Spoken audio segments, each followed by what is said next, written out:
Bénissons le Seigneur.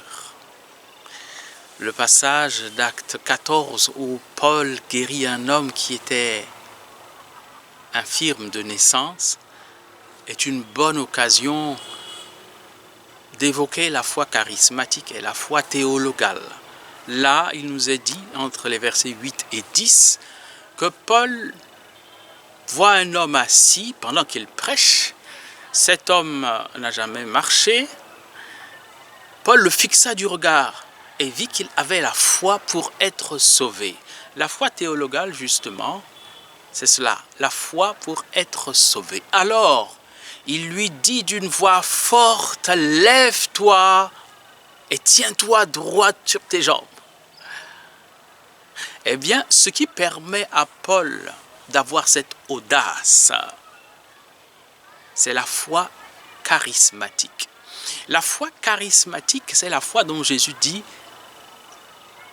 qu'un petit morceau permet de déplacer les montagnes.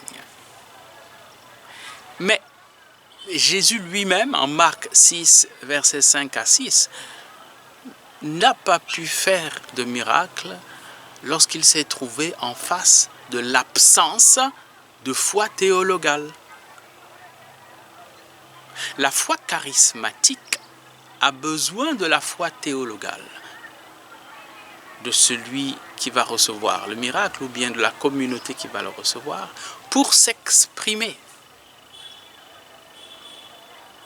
En réalité, le langage du miracle pour Jésus et pour l'Église est un langage de signes. Dieu fait signe. Il montre qu'il vous aime et il montre qu'il est tout-puissant. Et il montre que l'évangile qui est annoncé est vrai.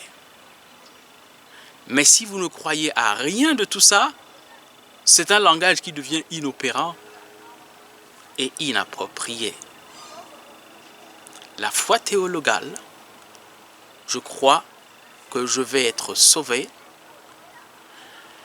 me permet d'être bénéficiaire du miracle. Mais le miracle demande, pour pouvoir se déployer, que celui qui fait la prière audacieuse ait la foi charismatique. C'est le cas de Paul ici à Lystre.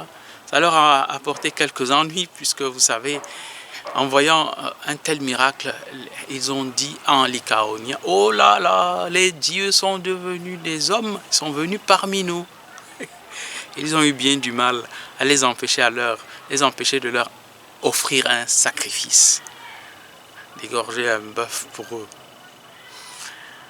Voilà, c'est dire que notre foi charismatique, théologale, n'est pas en morceaux, mais l'une et l'autre se répondent.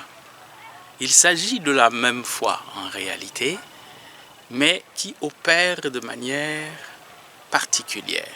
Et en termes de charisme, il s'agit de la foi charismatique. C'est elle qui permet d'édifier la communauté. En voyant ce miracle, la communauté est édifiée.